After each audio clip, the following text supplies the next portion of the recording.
Welcome to Resume Storyteller with Virginia Franco, bringing you interviews with industry experts and regular folks who tested the job search waters and succeeded, and strategies to tell your story and land you job interviews in 60 days, guaranteed.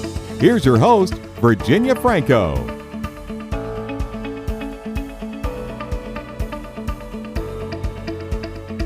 Hey guys, this is Virginia Franco. I am so excited to have with me today Pharma, Biotech, and medical sales coach, as well as podcast host Michael Hayes. After spending a few decades in pharma sales that included roles with GSK, Johnson & Johnson, Novartis, and Merck, Mike was eager to focus more on training and coaching in addition to his sales. Coincidentally and concurrently, his 3 adult children were at the time trying to navigate the college application and job search process. And after helping them, he began to lend his support to more college grads as well as millennials. This led to the launch of his coaching practice and his podcast, where he shows job seekers how to get hired in medical sales.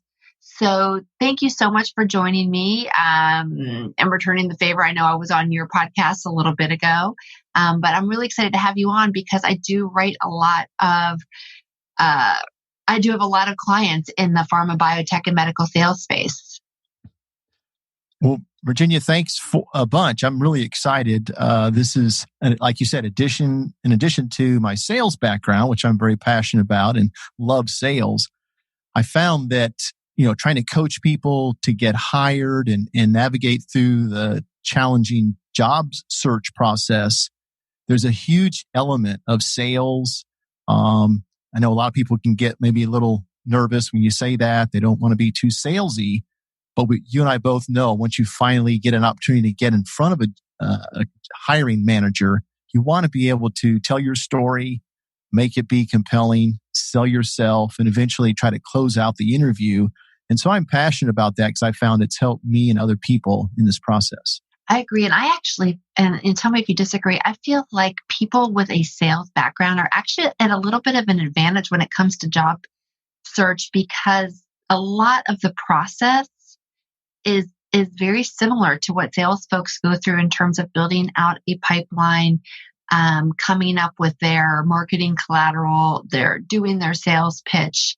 It's just that this time the product isn't, it's not a device, it's not a pharmaceutical, it's themselves. Right. And think about a lot of your clients have tremendous college degrees and resumes where they have excellent work experience. And, they've been on this, say, search or this vision for having this wonderful career. Then they get right into the trenches. And a lot of it comes back to, like you're saying, kind of those basic, blocking and tackling. I mean, if I'm trying to really help somebody and you boil it down, and I'm sure you've done this, it kind of comes down to, I ask some accountability questions. Like if it was my son or daughter, I would just ask, well, how many people have you actually spoken with today, or this week? Not I filled out hundreds of applications online. Right. That's good busy work. Busy work, yeah. Yeah. Psychologically, we feel great about that. But you and I kind of both know there's some basic steps. You have to talk to actual people to get that interview. Then in that interview, you've got to be able to tell your story and sell yourself. And a lot of that comes back, like you say, to sales in the fact that when I try to encourage people, yes, I know you have this advanced degree and this wonderful GPA and awesome college experience and all that. But if you cannot get in front of a hiring manager and tell your story and overcome obstacles and challenges they're going to throw at you, then unfortunately in this highly competitive job market, you're, like you say, you're in a disadvantage if you can't do that. That's right. Well, I think you alluded to some of the points that I think might inform your answer to this next question. What do you see as a few challenges that are facing your clients today as they begin to test the job search water in this medical sales industry? Yeah, so it's a great question. I think what happens is people get discouraged too quickly and they give up on the basics that actually work. So like we say, if you kind of, I like to say, let's reverse engineer it. If we're going to actually get hired, we need to get a job offer. To get a job offer, we have to get through an interview process and answer all the objections and sell ourselves. But to get an interview, we have to do the networking effectively so that leads to interviews. And then back up one more step. If you're going to effectively network, you have to be confident about your story, about, why someone should hire you, and being genuine and being yourself, because all that gives you that swagger to kind of, once you've reversed engineer it, to keep pushing yourself through the process. Unfortunately, most people stop. Like I say, they fill out 100 job applications because we're taught that in college, right? That's just smart, right? Just crank out the apps. Yeah, but it's volume. Yeah. You've got the perfect resume. Then what happens is people give up. They fall short. 3 months into it, no one's hiring, quote unquote, or, they're not responding to my interview, my resume.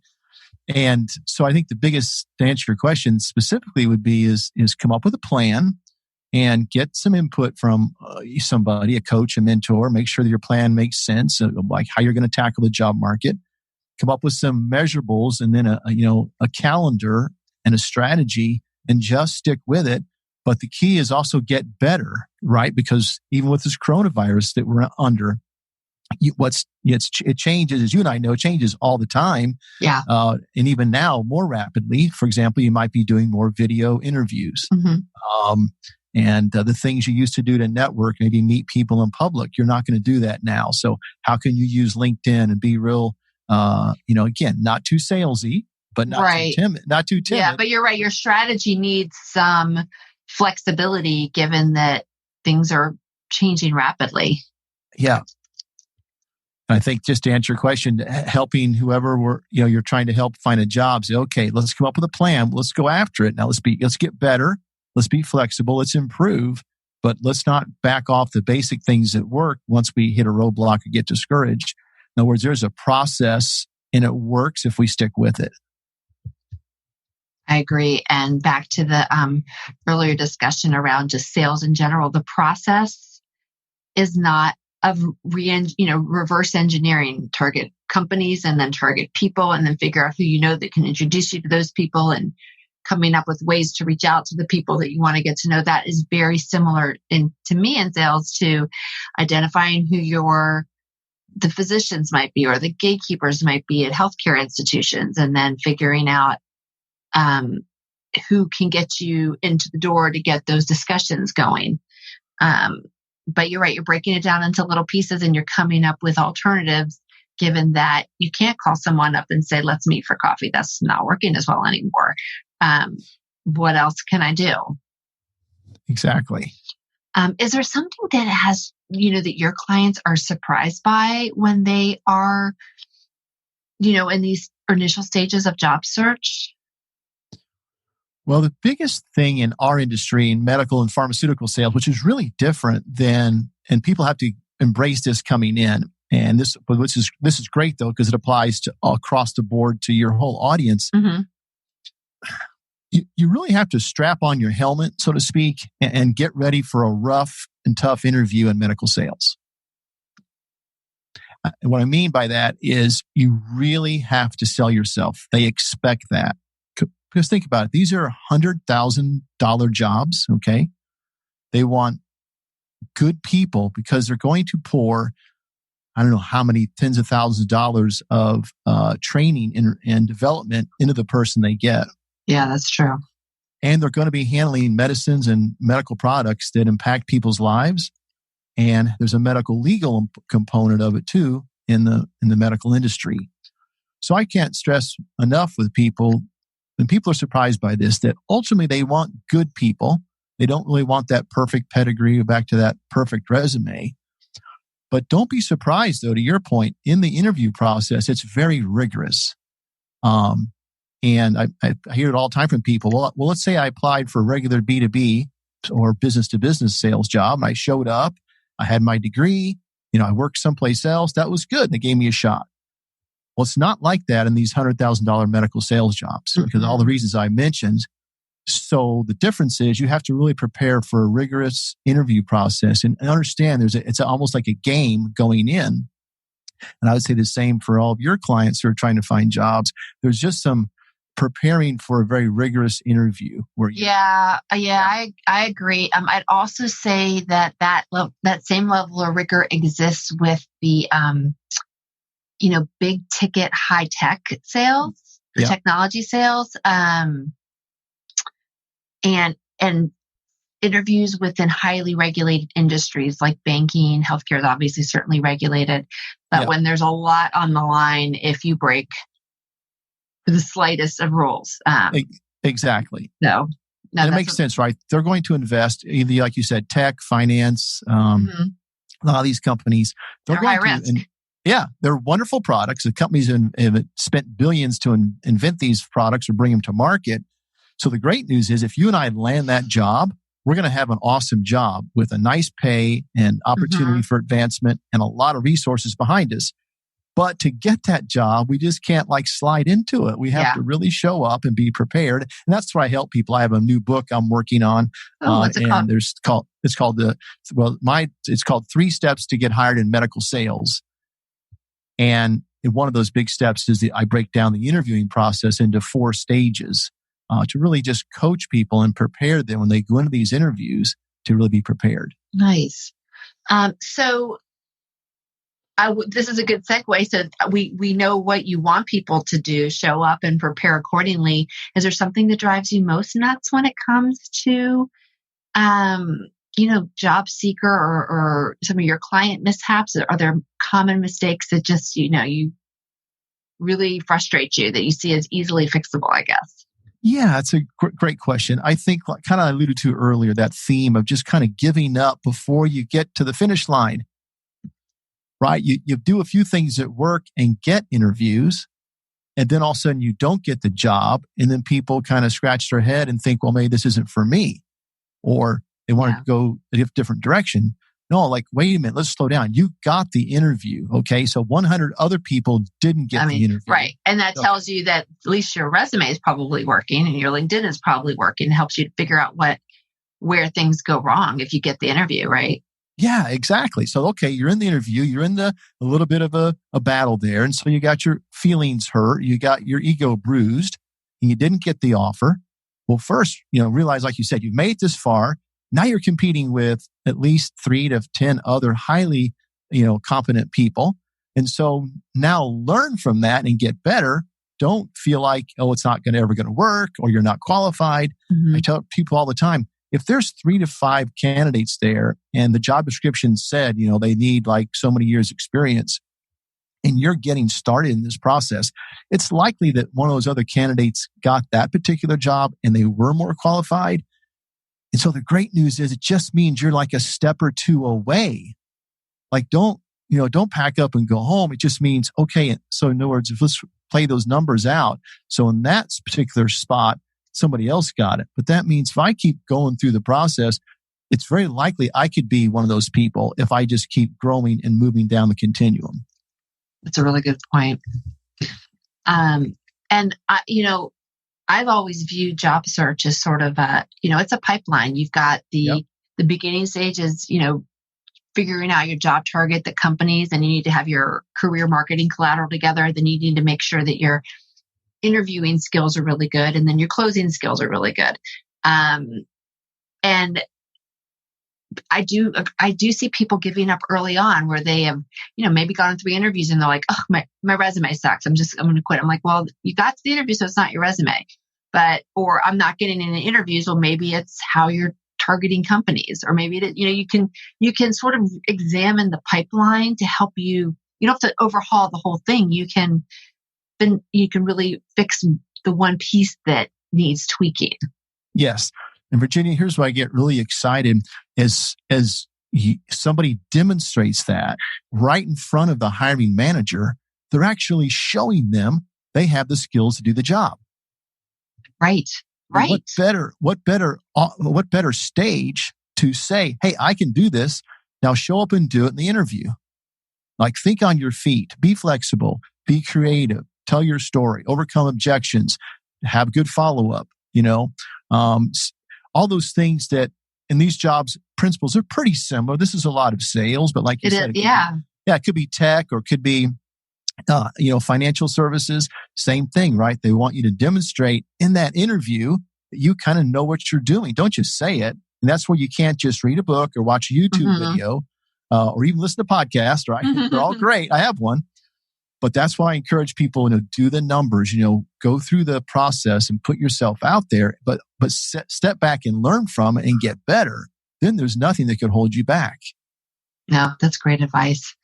Can I share one story? Yeah, please. When I first broke into pharmaceutical sales, I had moved to Cincinnati, Ohio, and I actually was fired from my current job. I only had this little job for a few weeks in industrial sales. And it didn't work out.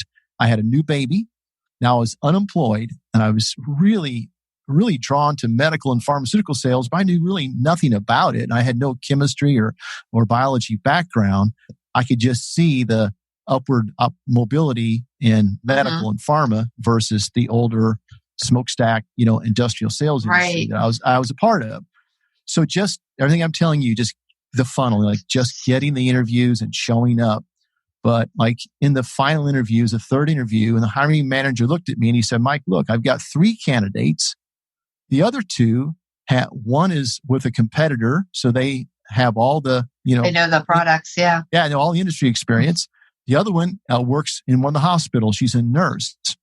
So he looked at me. Now you're unemployed. I don't know that much about you. And you're applying. Why should I hire you? So here's what I just came out of my mouth. They said, well, hey, the problem with that competitor, you might have to untrain them some bad habits.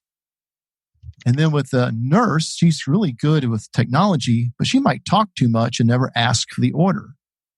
But I said, in my case, I'm unemployed. I have a wife and a baby. I have sales experience. I'm just looking for the opportunity. I will do a great job. So you really knew you were prepared to overcome objections. Yeah. So that's why I try to teach people is, be secure enough in this, in my 4 stages to crushing an interview. Is one of them is this ping pong back and forth in answering questions and overcoming objections where you're secure enough as to, one of the keys in interviews, especially medical sales, is the ability to think on your feet. So they call that, another way to look at that, if you do the research, it's emotional intelligence, is the ability to think on your feet and process things in real time and not have a blind spot to what's going on. So that only comes with practice. We can talk about that all day. So in that moment, I'd already been interviewed and turned away in so many jobs I didn't get. So in that moment, I knew they were going to push my buttons. I knew, as I tell people, there was no knockouts in my story. I wouldn't be invited back to a third interview. So they weren't concerned about my resume. They weren't concerned about my qualifications, but I needed to show up and sell myself. That's why I try to encourage people to do that. I like that. So you were able to successfully transition into this. What advice do you have today for someone to be able to get on someone's radar when they're trying to make that career move into pharma sales? Sure. Well, the most important thing, it's so basic. We basically buy or hire from people we like. Yeah. So, and then there's a lot of information out there today. We can learn to be likable. So to your point, what I would do is immediately figure out, where those people are who are in that role that I want. How do I connect with them and basically become friends at some level? I don't mean dear long lost friends, but I can make that connection on LinkedIn.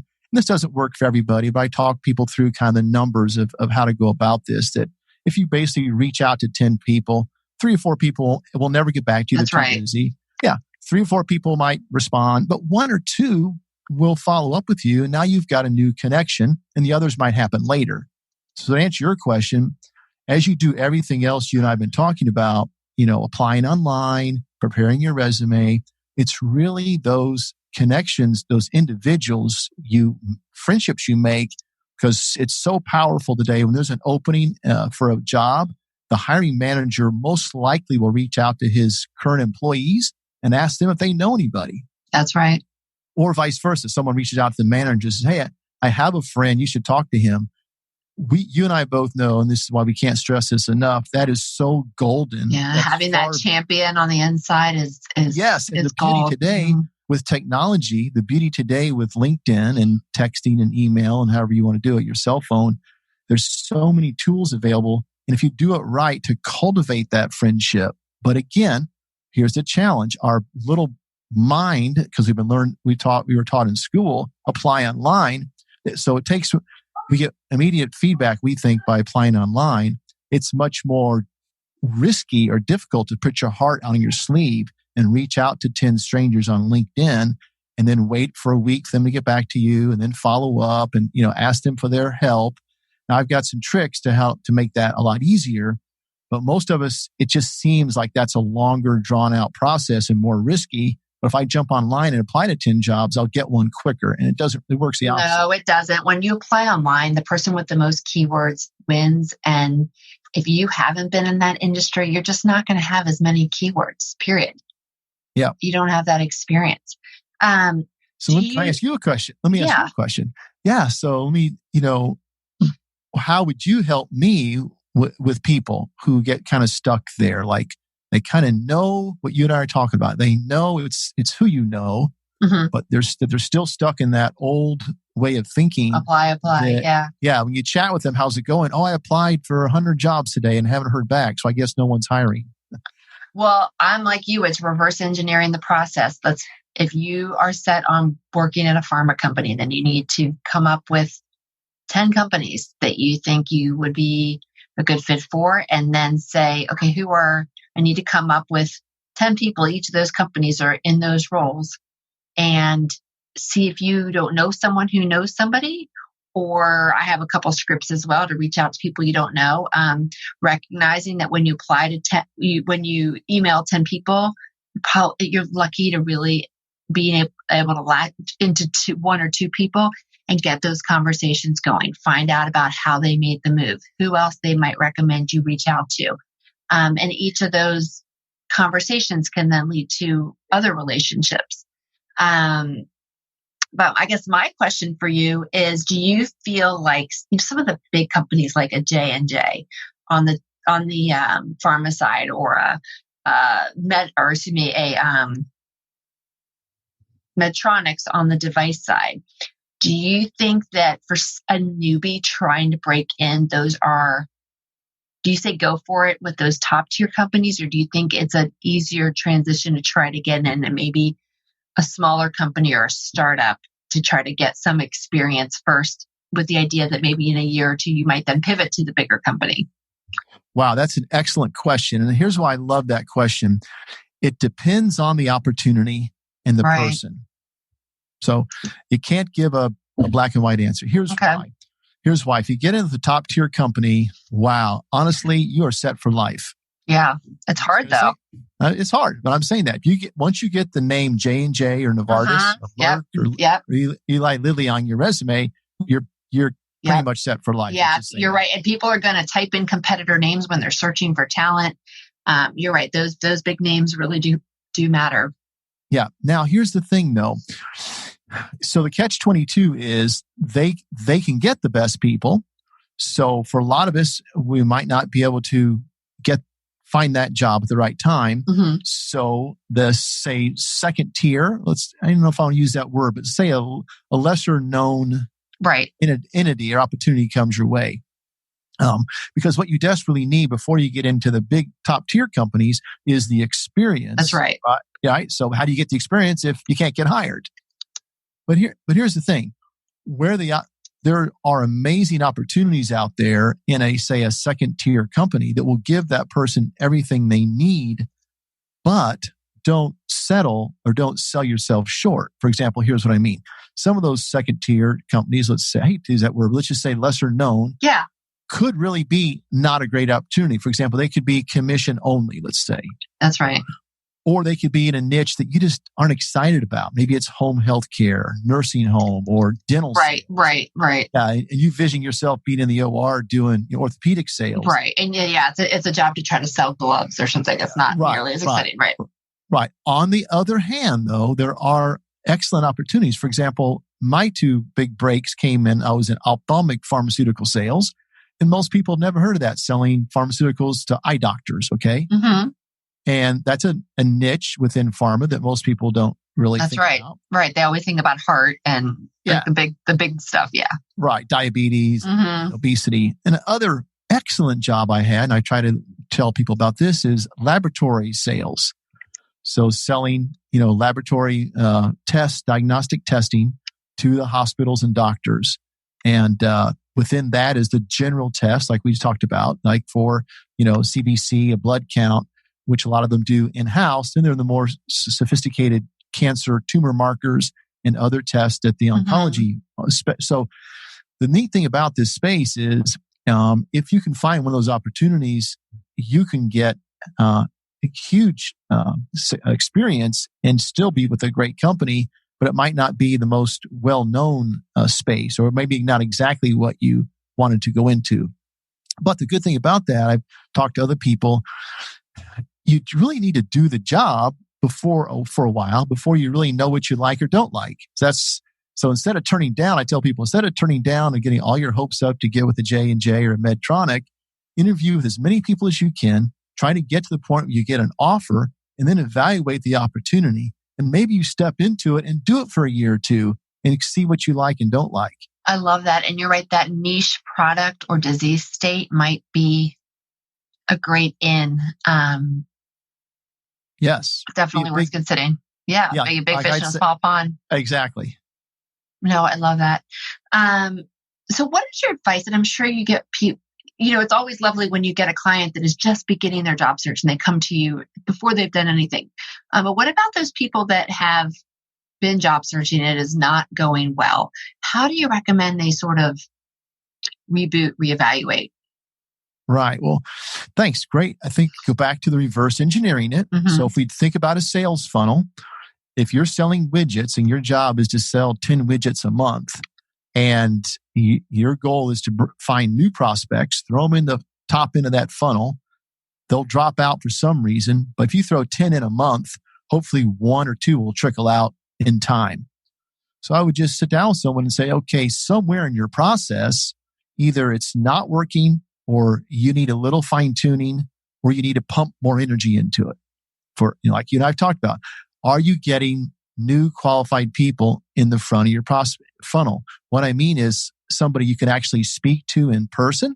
I don't mean filling out 10 more applications. Right. If you spoke to them in person, is that leading to interviews?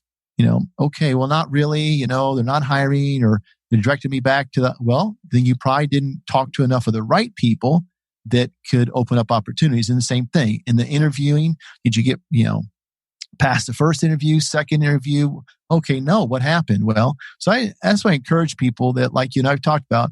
So I like Ken Coleman has a book. He's a podcaster, and she has a show and career coaching. And his book is called The Proximity Principle. It's the same thing. It's a principle. These things work if we put ourselves in proximity where these jobs are taking place. It's highly likely that we'll have more opportunity versus sitting back and filling out applications. Yeah, right.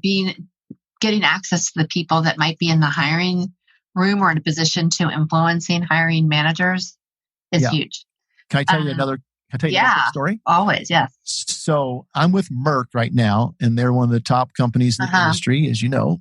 Very hard to get into, but they're really awesome because when they bring a product out, like a lot of these companies, their goal is to be unique in that niche, in that specialty, and Merck has done that. And so they, have a great brands. So earlier in my career, on 2 different times, recruiters called and they were having a hiring event, and I was flown out to Philadelphia at one point, and another time flown over to another city on the East Coast, and they were launching new products, and they were reaching out and bringing people in for interviews. In both those events where I was myself and say 100 other people were there for spots they were filling around the country, I didn't get hired. And I finally kind of got discouraged, and I thought, well, I guess I'll never work for Merck because I've done with everything I could do. Actually, at one time for that interview, I spent like $100 on my brag book and had it professionally bound, and really went just so gung ho for the interview. And so I was kind of down and discouraged. Sure. And I thought, okay, I was with Novartis, awesome company. I'll just stay with Novartis. And one day I was doing my job. This is like 2 months later. I was in a parking lot in a medical building. And this fellow reached out, yelled out, just kind of being super friendly, gregarious. Hey, what's going on? And we chatted up and we became great friends. But little did I know he was with Merck and had been promoted. His manager said, before you can move on, you have to find your replacement. So little did I know, I'm striking up this friendship with this random guy, and he needs to replace somebody. This is in a really great job at Merck. And he said, you got to talk to my manager. And I'm like, oh, trust me, I've talked to Merck a couple of times. They're not, no thanks. So third or fourth time, he said, just talk to her. You're going to really like her. She's great. Honestly, I did. So 19 years later, I'm still there. So isn't that funny? Yeah, you never know when a conversation is going to happen. Yeah. So to my point, we could get on our helmet and grind it out, or we could have fun with it and say, let's just have fun and try to meet these people who are in these jobs, because they're going to have openings and they want to hire real people. So if I can get beyond the job interview, my resume, and show up and meet these people, it might start with LinkedIn, or it could be at your kid's soccer game, like me, in a parking lot. I've got other stories just like that. I won't go into them, but I can tell you more. And that's how I found most of my jobs, honestly. Well, and to your point, people hire people they like and they know, and that relationship to me is the fast pass. It's like a Disney World fast pass to get to have your name be top of mind. I love that. But you're right. Sidelines of people's games, plane rides. You never know who knows people. Yeah. So what? And I don't know how many people you get this. Do you work with a lot of people that say, well, I could go in a lot of different directions. I could do, this disease state, that disease state. I could do pharma or device or capital equipment. How do you help them, or do you help them to focus? What advice do you have for people like that? They just know they want to get into healthcare. They don't really know what. Right. Okay. So there's so much to learn about the industry. Right. So you have to learn about the industry and you, like, where are you in life? And are you a risk taker? Or do you want to be the quarterback? Are you super competitive? Or are you maybe in a stage in life where a little less risk and a nice big base salary and a company car and benefits would be more of a fit for you, and you could ride along with the team and have a few wins? Or do you need to be the quarterback and be the destiny, have your own destiny in your own hands? Mm-hmm. And what I say is because pharma is a little more base salary and benefits, and you do the work that the company lays out for you to do. And in time, you have little wins and you grow the business and you're rewarded for it. But you say, no, I want to be the quarterback and I want a chance to make $200,000 this year. Right. So I want to go into medical sales. I want to be there with that surgeon. And if I get my product in the hospital, then I can have a home run and make $200,000.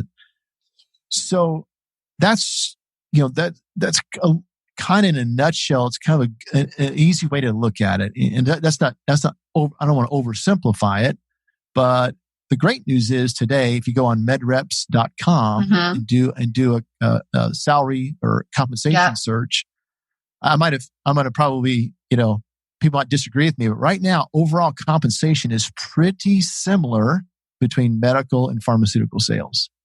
You're looking at 100,000+ job, $100,000 plus $1,000 job. Once you're into it, I don't want to make it sound like you show up with no experience, that's going to be first year, but a couple of years into it, you should expect that. So then it kind of depends on, okay, where you are in life and what you're like. For example, I'm a married man with kids, a house and a mortgage, and paying for kids' college. I kind of like that nice base salary and the benefits. Right. But let's say somebody else is saying, I'm used to, I want to make more money. I want it uncapped and I'll take some risk. Well, then maybe medical sales, surgical, capital equipment, where you really you can have a chance to make more money. Where you get to work in that 100% commission environment. You could make a killing, but you're right. It's bigger risk. Depends on your risk tolerance. And if you stay in pharma, there's great career paths. Like I decided to be a career rep, but you can go into management. And now the region, our sales managers are local, or they're based out in the field. And there's a home office. You can go into marketing and management and pursue a path in the home office. Now you have to live in that geography. So, right. I think if you just, a person will kind of slow down a minute and think about, okay, what are their values? And I help people with this when, I'm coaching them. And first thing I do is let's develop your story, right? Let's figure out like, what are your interests and what are your talents and what passions do you have? And so then that helps define one of those jobs you're talking about. And then the basics to be successful in the job are pretty similar. Then once you kind of define those nuances, then you can kind of start pursuing a career path. Yeah. The other real catch to this, you and I both know, it's being prepared when opportunities come your way. So if people are on board with what you and I are talking about and just put themselves out there, then opportunities will come their way. Then it really fires things up because now you have a choice to go. You might want to zig or zag based on the opportunity. Yeah, no, I agree. And the idea of understanding your risk tolerance and your deal breakers. I mean, some people absolutely have to have the company pay for their benefits. Or there's travel deal breakers. Exactly. So you really need to know where you are in your life and where you can flex on your values and which ones you can't. Right. So my next question, I hear it a lot with regards to pharma. Certainly, it's around discrimination when it comes to hiring practices, age, ethnicity, gender. I've heard people say, "Well, pharma sales is a young person's game." What are your thoughts on it? Do you advise people on how best to tackle this, or am I, wrong? It doesn't exist at all. What say you? Well, there's a couple ways to answer that. Let's do the age thing first. Okay. So pharma a while back had kind of a bad reputation. Mm-hmm. They only wanted to hire the cheerleaders and the quarterbacks. Right. And for good reason. In a highly fluid, competitive, medical office or building with a lot of going back a while, mm-hmm. where there was more openness to reps coming in. They felt like, that peppy, beautiful cheerleader or that handsome, studly quarterback would just get more audience with the medical offices. And we know on the surface that makes sense. But the beautiful thing that's changed for say someone like me who's more tenured, but really for all of us who want an opportunity, because the medical legal environment, there's a lot more pressure on these companies to hire good, reliable people. So they're less likely to want that flashy, person who's going to pop in, make a splash, and be gone in a year or two. Because of the money they invest in training and the need for the ethics and the reliability of the people they send out, they really value tenure these days. And again, hiring that good quality person. So, for example, when someone's interviewing or I'm talking to them and the job description says 3 to 5 years medical sales experience, I cannot tell you how many times I've had people on my podcast who got those jobs but didn't have those years of experience, didn't have any experience in medical sales, but they got in front of the person, they built that rapport, and bottom line was they were that good person that needed to be hired. Mm. And that's why I stress with people to fight for these jobs, because you have to show up and show them you're that good quality caliber person. Like in my story, I told you that was quite a risk for that manager to hire me. I was unemployed. I had been fired. I had no medical or pharmaceutical sales. But I turned that around and said, hey, I'm kind of desperate. I've got a wife and a baby. I have some sales experience. I'm qualified. I have a college degree. Now give me a shot at it, and I can prove that I'm better than these folks. And at least I could show you where they have weaknesses, where I don't. Yeah. And I'm a clean slate. Yeah, bring me on, give me an opportunity. I think if you keep that mindset, then back to our question about, discrimination and all that, it's on these companies and these managers now. They know that they're going to hire this person to be part of their team, and they've got to get the right person because, they're investing a lot in them. And so I think it has changed a lot today. That's good to know. And so you need to show that you're worth the risk, but also with your, the tenure in this case minimizes their risk, which makes them a more attractive hire. No, I love that. And so, I tell people, we all have strengths and weaknesses. Learn to flip those around, and you can't change your resume. Like if I'm 29 years old, you can't change your gender, your ethnicity, your age, right? Right. But realize in that interview between you and the other people, they have strengths and weaknesses. So we're not bashing the other people, but we're just saying, okay, let me be secure with that. Okay. I have this, I can't change it. Well, so does the other person, by the way. And I know that in the back of my mind. So in the interview, when they throw those curveball questions at me, sit up straight in my chair. I teach people how to prep for these and practice. So, you're ready to roll when they come your way. You're not like a deer in the headlights. And so if you do this practice, you're ready to reach into your bag of tricks and pull out some good answers. And honestly, that's why other way I coach people, a lot of times these interviews, they're putting you on the spot to see how you respond.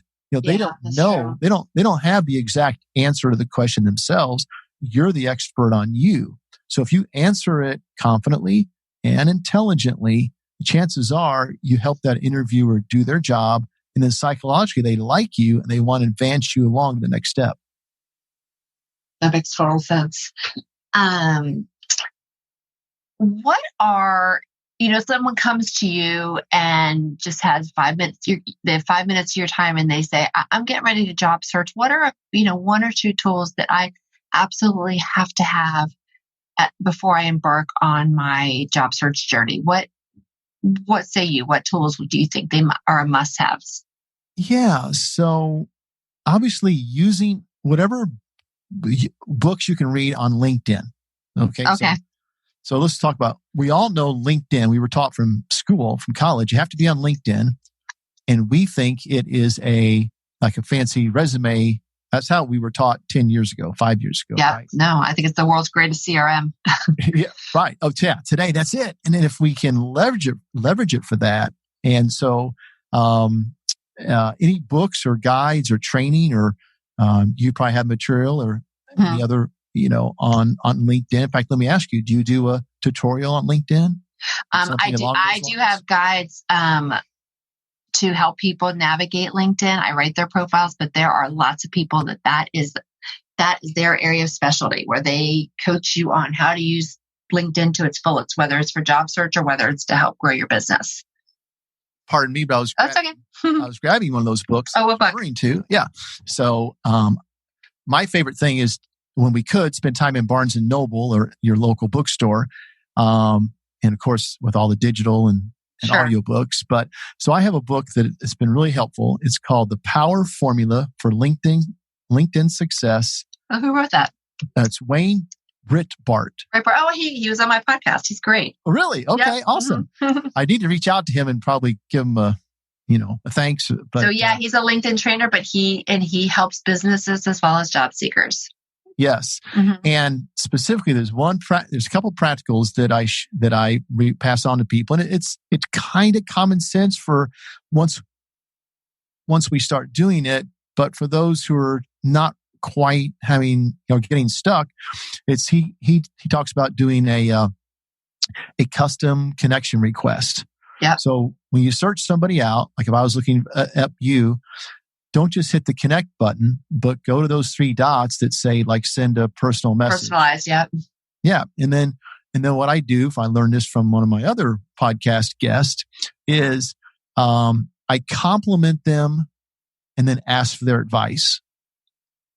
So we all get people that want to connect with this, but you can tap into human psychology by complimenting the person genuinely. I don't mean like, oh yeah, fake, Well, you show that you've done some homework around the person. Right. Like I think when I reached out to you initially, you and I talked, I love that you do the storytelling as part of your tagline.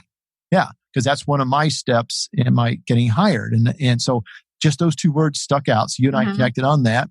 So I say compliment somebody genuinely and then ask for their help or advice. And usually that is so powerful because we all love to get a compliment, and then we're all as humans, we basically like to help others. Yeah. So right there. And then if you do that enough, you'll get through to people. So back to your question, the tools, he's got a great book, this particular book. And he's got several chapters on how to use LinkedIn. and highly recommend that. And then I would just say podcast and that are career-based because, or YouTube, but things are changing so rapidly, or there's little there's tips and tricks you can pick up that might suit your personality and style that, it might not be for everybody, but you might do them and they can really work. I love that. And Madeline Mann she just had it in her post today. I have to find it. It's a app that you can use to turn books and articles into podcasts, into audio. Oh my gosh, what is it called? Hold on a second. Excellent. Yeah, let me know. Where has this been my whole life? Hold on. It's called. Here we go. I'm digging on LinkedIn. I'm writing it down as soon as you. It is called Podcastle. Oh. And it's a browser plugin. It's podcastle.ai. And you can listen to all your articles on 1.5 speed and knock out stuff really quickly. Oh, that's awesome. I know, right? That's awesome. I'm going to check that. I just learned that today. Yeah. All right, well. So I would just say, I just encourage people to read. Read. I don't mean be like college student reading. I just mean there's so many great things between the reading, the podcast, books, audio books. But the point is, it's the information and the motivation and feeling like you're in the know, you're connected. And if that gives you just that little bit of edge, to stay motivated, then hey, it can be super successful. No, I love that. So you have 2 jobs now. You've got your podcast, you have your practice, you have your day job. What is next for you? You alluded to a book that you're writing, or is it already out? I'd love to hear what we can expect from you this year. Oh, thank you. Yes, I'm trying to finish the book. I've got the rough draft to my editor and waiting for her to get back with the final copy. And then from there, hopefully, as I close out my weekly podcast show, which is called Get Hired in Medical Sales. So people can find that on Apple Podcast. Yep. Right now, my call to action is to connect on LinkedIn, because I feel like that's my biggest gift or strength, is to be able to connect with people and have conversations and help them in their situation. But I want to have a bigger or a digital, offer for people can download the book. And then from there, the next step would be I offer coaching now, but also maybe maybe an online coaching program. So, yeah. That's exciting. So if people want to learn more, the links that I have in your bio, I have your LinkedIn profile, your email, and then the link to your podcast. Are those the best ways for people to get in touch with you? Yes, absolutely. Okay, perfect. Yeah. Well, thank you so much. This was really helpful. Certainly for people in the pharma, biotech, and medical sales realms, but so much of the advice you gave really does translate into other industries. Well, thank you so much for having me. And I love what you're doing and the practicals that you're offering people. And so thanks for having me as a guest. You've been listening to Resume Storyteller with Virginia Franco. To learn more about storytelling strategies to catch the eye of today's SCIM online readers, hiring and decision makers, go to www.virginiafrancoresumes.com.